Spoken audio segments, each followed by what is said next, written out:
تو بچوں اگر یہ سوچ آپ کے ذہن میں رہے گی کہ اللہ اس سے خوش ہوتے ہیں تو انشاءاللہ اس پہ عمل کرنا آسان ہو جائے گا۔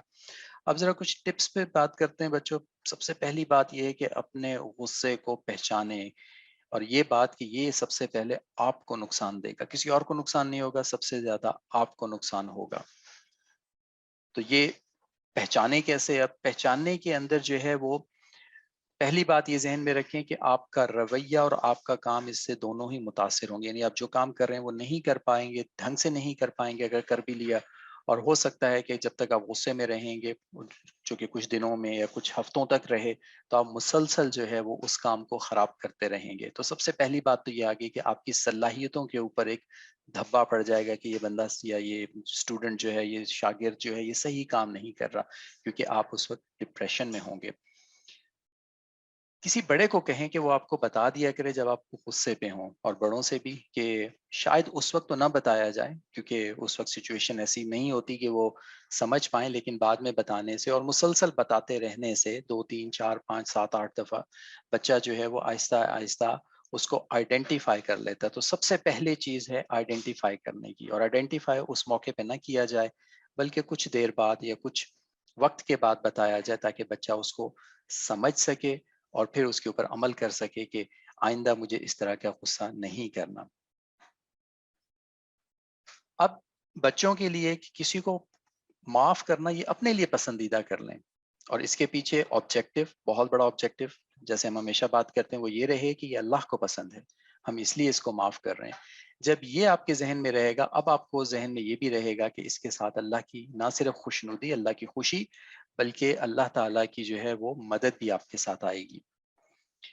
مزید کچھ ٹپس: جب آپ کو غصہ آئے تو کوشش کریں کہ اس جگہ سے دور ہو جائیں۔ یہ جو چیزیں آپ بتا رہی ہیں تو احادیث میں بھی آئی ہیں کہ جب آپ کو غصہ آ جائے تو اپنے آپ کو اس جگہ سے دور کر لیں، وہاں سے دور چلے جائیں، اس ماحول سے نکل جائیں، انشاءاللہ آپ کا غصہ تھم جائے گا، کم ہو جائے گا یا بالکل ہی ختم ہو جائے گا۔ ہو سکے تو پانی پی لیں، اور ایسی جگہ ہو جہاں پہ کھڑے ہیں تو بیٹھ جائیں، اور اگر وہ جگہ آپ کو مناسب ہے ایسی جس میں لیٹ سکتے ہوں تو بیٹھے ہوں تو لیٹ جائیں، یہ بھی حدیث میں آیا ہے، اس سے جو ہے وہ غصہ کم ہو جاتا ہے۔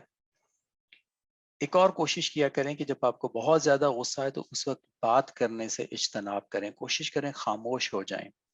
ایک چپ 100 سکھ، اور کم بولنے میں ہمیشہ انسان کی بہت زیادہ بہتری ہوتی ہے۔ اگر ایک یہی عادت سیکھ لی جائے کہ جب غصہ آئے گا میں کوشش کروں گا کہ خاموش ہو جاؤں، کیونکہ اس وقت میری صلاحیتیں جو ہیں یہ عروج پہ نہیں ہیں، اس وقت میری صلاحیتیں ماند پڑ چکی ہیں، تو میں جو بولوں گا میری اور غلطیوں میں اضافہ ہوگا۔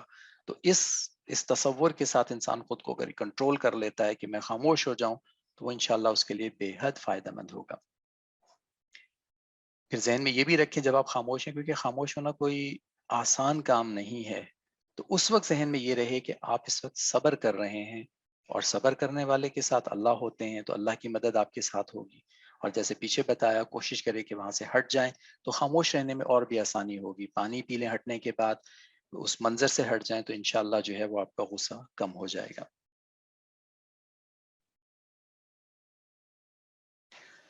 اب بچوں ہفتے میں ایک بار جائزہ ضرور لیں۔ ویکینڈ کا مطلب ہی یہی ہوتا ہے کہ ہم اپنے ہفتے کی کارکردگی کا جائزہ لیں کہ ہم کس طرح سے چل رہے تھے۔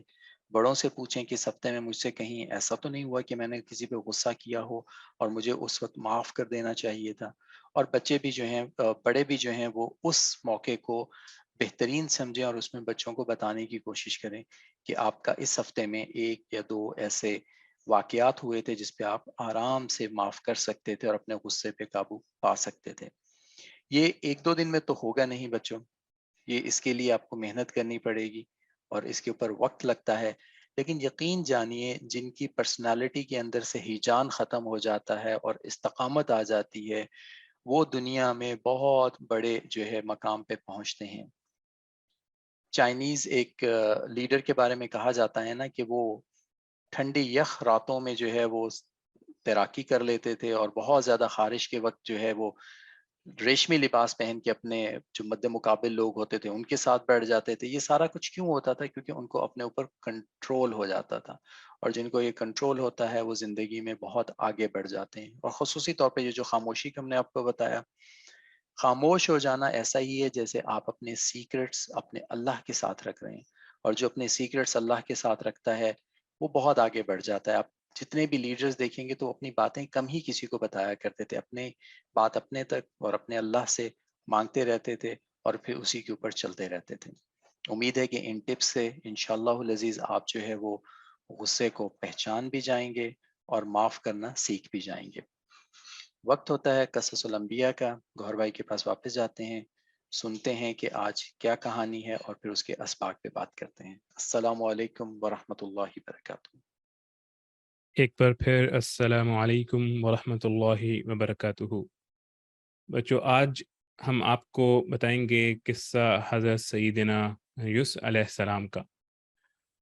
حضرت یوسف علیہ السلام حضرت الیاس علیہ السلام کے چچا زاد بھائی تھے، اور جب حضرت الیاس علیہ السلام نے غار میں جا کر پناہ لی تو حضرت یوسف علیہ السلام بھی اس وقت ان کے ساتھ تھے. جب حضرت الیاس علیہ السلام کی وفات کا وقت آیا تو انہوں نے حضرت یوسف علیہ السلام کو اپنا خلیفہ بنایا، اور پھر اللہ تعالیٰ نے حضرت الیاس علیہ السلام کو اپنے پاس بلا لیا. اس کے بعد حضرت یوسف علیہ السلام بنی اسرائیل کو دعوت دیتے رہے.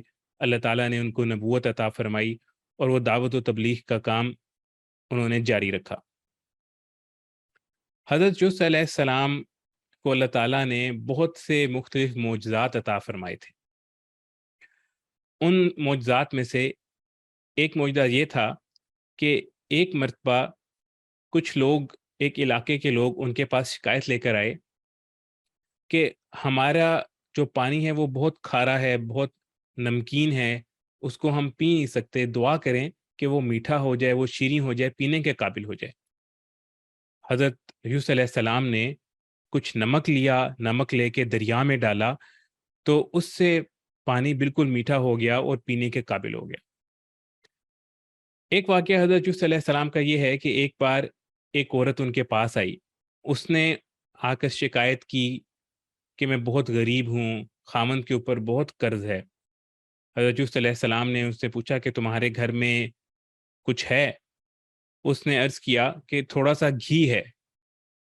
حضرت یوسف علیہ السلام نے اس کو کہا کہ وہ لے کے آؤ. وہ ایک برتن میں گھی لے کر آئی. انہوں نے ایک خالی برتن لیا، ایک برتن سے دوسرے برتن میں گھی ڈالا اور پھر دوبارہ دوسرے برتن سے پہلے میں ڈالا. تو پہلے برتن میں بھی اتنا ہی گھی رہا اور دوسرے کے اندر بھی گھی آ گیا. اس طرح عورت ایک برتن سے دوسرے برتن میں گھی ڈالتی رہی اور گھی بڑھتا گیا، اور پھر عورت نے محلے کے اندر جا کر وہ گھی بیچنا شروع کر دیا. اس طرح اس کا سارا قرض اتر گیا اور وہ بہت مالدار ہو گئی. ایک معجزہ حضرت یوسف علیہ السلام کا یہ ہے کہ ایک دفعہ ان کے پاس ایک عورت آئی. اس کے ہاں اولاد نہیں ہوتی تھی. حضرت یوسف علیہ السلام نے اس کے لیے دعا فرمائی تو اللہ تعالیٰ نے اسے ایک بیٹا عطا کیا، مگر چند دنوں کے بعد وہ مر گیا. اللہ تعالیٰ نے اسے حضرت یوسف علیہ السلام کی دعا سے پھر سے زندہ کر دیا. ایک دن حضرت یوسف علیہ السلام کے ایک شاگرد نے کھانا پکایا اور غلطی سے اس کے اندر زہر ڈال دیا. جب حضرت یوسف علیہ السلام وہ کھانا کھانے لگے تو آواز آئی کھانے کے اندر سے کہ مجھ میں زہر ملا ہوا ہے. حضرت یوسف علیہ السلام نے اس میں تھوڑا سا آٹا ڈال دیا تو زہر کا اثر بالکل ختم ہو گیا. ایک اور معجزہ حضرت یوسف علیہ السلام کا یہ ہے کہ ایک مرتبہ ایک بادشاہ نے حضرت یوسف علیہ السلام کو قید کر لیا. اللہ تعالیٰ نے جتنے بھی گارڈز تھے، محافظین تھے، ان کو بالکل اندھا کر دیا اور وہ حضرت یوسف علیہ السلام کو نہ دیکھ سکے. اس طرح حضرت یوسف علیہ السلام آسانی سے وہاں سے باہر آ گئے اور کسی کو پتہ بھی نہ لگا. ایک اور معجزہ حضرت یوسف علیہ السلام کا یہ ہے کہ ایک مرتبہ دمشق کے حاکم نے بنی اسرائیل کے ایک بادشاہ کو خط لکھا کہ میں ایک جلد کی بیماری کے اندر مبتلا ہوں، اس کی لیے کوئی اچھا طبیب، اچھا ڈاکٹر میرے پاس بھیجو. اس حاکم نے حضرت یوسف علیہ السلام سے درخواست کی. حضرت یوسف علیہ السلام نے کہا کہ جاؤ اور اس سے کہہ دو کہ وہ دمشق کی نہر میں غسل کرے، اللہ کے حکم سے اچھا ہو جائے گا. بادشاہ کو جب یہ پتہ لگا تو اس نے غسل نہ کیا، اس میں تاخیر کی، کیونکہ وہ پہلے بھی کئی مرتبہ اس نہر کے اندر غسل کر چکا تھا لیکن اس کو کوئی فائدہ نہیں ہوا تھا. لیکن بادشاہ کے وزراء نے بہت اصرار کیا. کہ وہ اب دوبارہ غسل کرے۔ بادشاہ نے ان کے اصرار کے پیش نظر نہر میں غسل کر لیا، جس سے وہ بالکل صحت یاب ہو گیا۔ اس کے بعد وہ حضرت یوسف علیہ السلام کے عقائد کا قائل ہو گیا اور آپ علیہ السلام کی بے پناہ عزت اور احترام کرنے لگا۔ تو بچوں، یہ تھی چند واقعات اور معجزات حضرت یوسف علیہ السلام کے، جو کہ بنی اسرائیل کے انبیاء میں سے ہیں اور حضرت یوسف علیہ السلام کی اولاد میں سے ہیں۔ اب میں ریکویسٹ کرتا ہوں عامر جواد صاحب سے کہ ہمیں بتائیں کہ اس میں ہمیں کیا اسباق ملتے ہیں۔ السلام علیکم ورحمۃ اللہ وبرکاتہ۔ ایک مرتبہ پھر بچوں، وعلیکم السلام ورحمۃ اللہ وبرکاتہ۔ ابھی ہم حضرت یوسف علیہ السلام کے واقعات سن رہے تھے۔ بچوں، جس معاشرے میں کسی جگہ پہ بھی اگر توحید اور اللہ کی بندگی نہ ہوتی ہو، یعنی کہ اللہ کو پہچانتے ہی نہ ہو، کوئی ان کا قانون ہی نہ ہو، تو اس میں پھر لوگ جو ہیں وہ ظالم بھی ہو جاتے ہیں، ظلم بھی کرتے ہیں، اور اپنی اقتدار، اپنی قوت کو، اپنی ڈکٹیٹرشپ کو بڑھانے کے لیے ایسے قوانین بناتے ہیں، ایسی چیزیں بناتے ہیں جس سے جو ہے وہ جو مظلوم لوگ ہوتے ہیں یا کمزور لوگ ہوتے ہیں ان کے اوپر ظلم ہوتا ہے۔ جیسا ہم آپ کو شروع میں بتا رہے تھے کہ ابھی جرنل میڈیا اور سوشل میڈیا ہمیں یہ بتاتا ہے کہ جو مذاہب ہیں ان کے اوپر عمل کرنے سے انسان جو ہے وہ بس اپنی ہی بات کرتا ہے اور ان طریقوں پہ عمل کرتا ہے جو کہ ہو سکتا ہے درست نہ ہو۔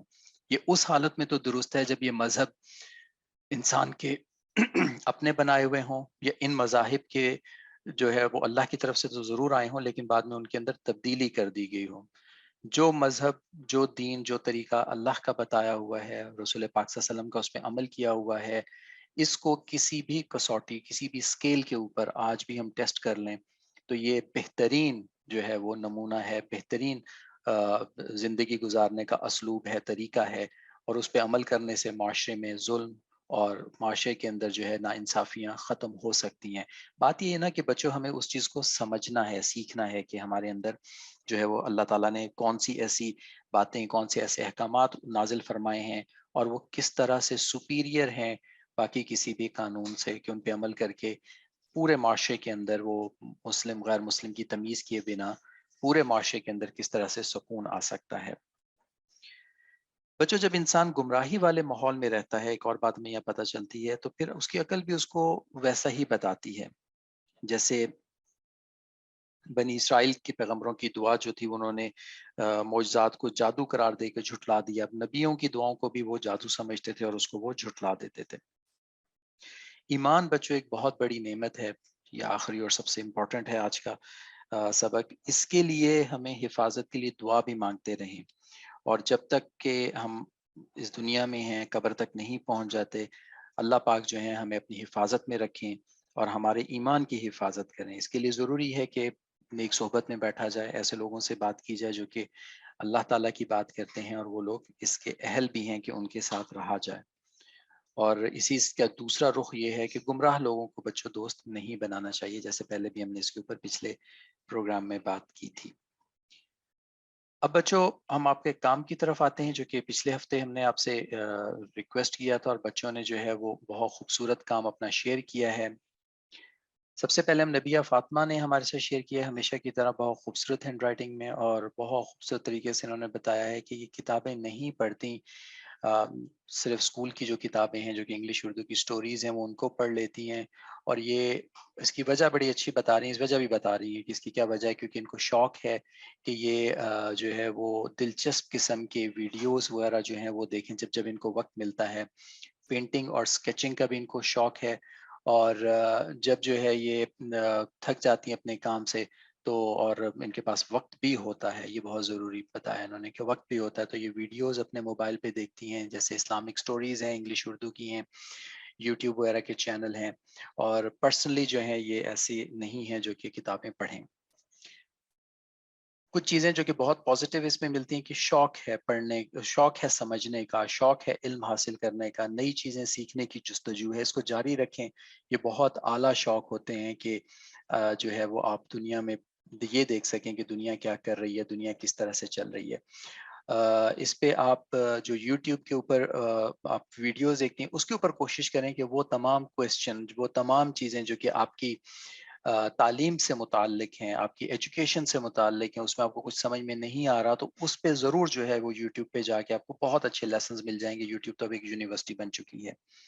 لیکن کچھ احتیاطیں نبیہ آپ کے لیے کہ جب ہم پہلے تو بات یہ ہے کہ جو اسکرین ٹائم ہے یہ لمیٹڈ ہونا چاہیے، یہ بہت زیادہ نہیں ہونا چاہیے. پہلے کیا ہوتا تھا کہ لوگ صرف کتابیں پڑھتے تھے اور کتابوں کے علاوہ کوئی میڈیا نہیں تھا. جب بہت پہلے کی بات ہے جب کہ سینما بھی نہیں آیا ہوگا. پھر اس کے بعد لوگوں نے سینما ایجاد کر لیا تو 1.5 2 گھنٹے 3 گھنٹے وہ ایک کہانی کو ویژولائز کر لیتے تھے. اب ان کی ویژولائزیشن کم ہونا شروع ہو گئی، فوکس بھی کم ہونا شروع ہو گیا. اس کے بعد نیا دور آیا اور اس میں یوٹیوب آئی 15 سے 20 منٹ کا. اب بچوں کا فوکس اور کم ہو گیا اور بچوں کا جو ہے وہ ویژولائزیشن اور کم ہونا شروع ہو گئی کیونکہ پکی پکائی چیز سامنے ہے. اور اس کے بعد ایک اور سٹیپ آگے آیا ٹک ٹاک، اور اس میں بچوں کا فوکس جو ہے وہ منٹ سے نکل کے سیکنڈز میں آ گیا کیونکہ سیکنڈز میں وہ چیزیں چینج ہو رہی ہوتی ہیں. ٹک ٹاک تو ویسے ہی بہت خطرناک ہے، کوشش کریں تمام بچے جو ہے اسے اپنے آپ کو بہت زیادہ محفوظ رکھیں.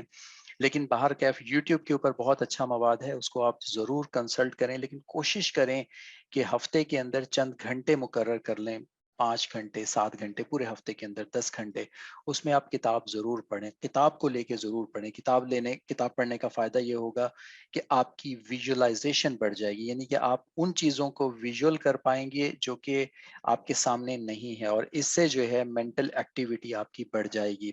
آپ کا جو برین ہے یہ ان چیزوں کو زیادہ سمجھنا شروع کر دے گا. اور پھر کافی ساری ایسی چیزیں ہوتی ہیں جو کہ اس رائٹنگ میں شاید مسنگ ڈاٹس ہوتے ہیں، تو ان کو مسنگ ڈاٹ کو لنک کرنا بھی برین سیکھ جاتا ہے، جس سے کوگنیٹو ازم جو ہے دماغ کا جو ہے سوچنے سمجھنے کی صلاحیت ہے یہ امپروو ہو جاتی ہے. تو کوشش کیجئے گا. بہت ریسنٹلی یہ ہوا ہے کہ ہمارے جو اکابرین ہیں انہوں نے ایک بڑی عجیب بات کرنا شروع کر دی جو اسی سے ریلیٹڈ ہے کہ قرآن پاک آپ موبائل پہ پڑھتے ہیں بڑا اچھا کرتے ہیں، لیکن کبھی کبھار کوشش کیا کریں کہ قرآن پاک جو ہے وہ کتاب کی شکل میں جو ہے اس کو ضرور ہاتھ میں لے کے پڑھا کریں، کیونکہ اس کے اپنے فوائد ہیں، اس کے اپنے بینیفٹ ہیں. اور اب اکابرین ہمارے بڑے جو ہیں مسلسل اس بات کی تلقین کرتے ہیں کہ آپ سفر میں یا ایسی جگہ جب قرآن پاک جو ہے وہ آپ کے پاس بک کی شکل میں نہیں ہے تو بے شک آپ ضرور پڑھیں، کیونکہ بہت اچھا ہے کہ آپ اس وقت میں قرآن پاک کی تلاوت کر رہے ہیں تو موبائل پہ ضرور پڑھیے. لیکن اگر آپ کو جیسے ہی اپنے مقام پہ واپس آتے ہیں تو کوشش کریں کہ قرآن پاک کتاب کی شکل میں جو ہے وہ اس کو لے کے کھول کے پڑھیں، کیونکہ اب یہ ہو رہا ہے کہ اس کا ایک نور آپ کے اندر ہوتا ہے. تو اسی طرح کتابوں کے اندر بچوں جو نالج ہوتا ہے اس کا ایک نور آپ کے پاس آتا ہے جب آپ کتاب کو لے کے پڑھ رہے ہوتے ہیں. اسی سے ملتا جلتا مضمون حلیمہ نے لکھ کے بھیجا، اور سم ہاؤ مجھے لگ رہا ہے کہ دونوں کی ہینڈ رائٹنگ بہت ملتی جلتی ہے. ویری امیزنگ، لیکن باہر بہت خوبصورت ہینڈ رائٹنگ ہے. بچوں اس کو جاری رکھیں، کوشش کریں کہ آپ کی ہینڈ رائٹنگ ہمیشہ اسی طرح سے جو ہے وہ خوبصورت رہے. یہ بھی بتا رہی ہیں کہ یہ کتابیں نہیں پڑھ پاتی، انہوں نے کچھ کتابیں پڑھی ہیں اور یہ ہے کہ ان کو ریڈنگ شاید اتنا جو ہے وہ اچھا نہیں لگتا، اور بکس جو ہیں وہ ایکسپینسو بھی ہوتی ہیں، لیکن بہرحال ان کو ابھی جو ہے اس طرح سے مزہ نہیں آ رہا بک پڑھنے کا. اور اپنے فارغ وقت میں جو ہے یہ کرافٹ بناتی ہیں، ڈرائنگ کرتی ہیں، اور ویسے بھی اسکول کے وقت سے بہت ہی کم فرصت ملتی ہے تو یہ پھر جو ہے اسی طرح سے ویڈیوز جو ہیں وہ دیکھ رہی ہیں جو کہ نبیہ نے بات کی تھی.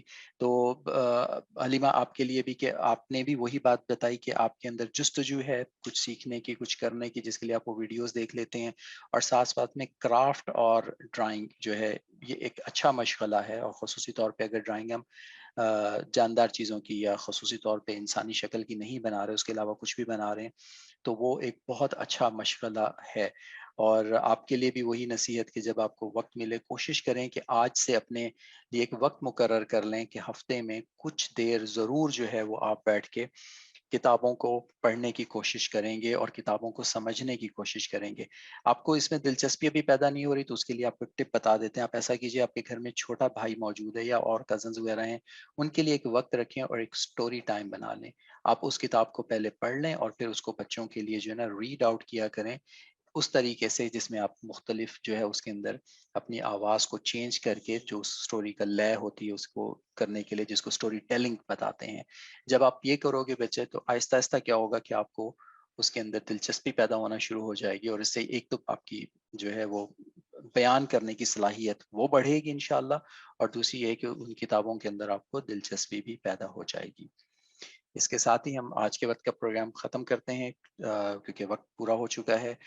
آپ کی نمازوں کا جو ہے وہ ہمیں مل گیا تھا شیڈیول، اور عبادات کا وہ پھر ہم انشاءاللہ اگلے ہفتے شیئر کریں گے۔ اگلے ہفتے کا بچوں آپ کے لیے کام وہ ہم ابھی سے آپ کو بتا دیتے ہیں، کوشش کریں گے کہ ویب سائٹ پہ بھی پوسٹ کر دیں کہ آپ احادیث اور قرآن پاک سے ہمیں روشنی میں بتائیں کہ عفو و درگزر یعنی معاف کرنے کے کیا فائدے ہیں، اس کے اوپر مضمون لکھیں، اور آپ کی اپنی زندگی کے اندر اس میں کچھ جو ہے کوئی ایسا واقعہ گزرا جس میں آپ معاف کر پائے ہوں یا نہ کر پائے ہوں، دونوں صورتوں میں ہمیں لکھ کے بھیجیے گا۔ ہم آپ سے لکھنے کے لیے اس لیے کہتے رہتے ہیں کہ اس سے آپ کی جو تحریری صلاحیتیں ہیں یہ بڑھ جاتی ہیں۔ ابھی ہم نے بیان کی صلاحیت بتائی حلیمہ کو، اور اسی طرح سے تحریری صلاحیتیں جو ہیں وہ بڑھ جاتی ہیں۔ امید کرتے ہیں کہ آپ بچے اس پہ عمل کریں گے اور اپنا دین کا اور پاکستان کا نام بے حد روشن کریں گے۔ ہمارے ساتھ رہیے گا۔ ابھی عامر عثمان صاحب ان تمام باتوں کو ریوائز بھی کروا دیں گے اور دعا بھی ہوگی۔ ہم سب کی محنت ہے ہفتے بھر کی، دعا میں ضرور شریک ہوئیے گا۔ السلام علیکم ورحمۃ اللہ وبرکاتہ۔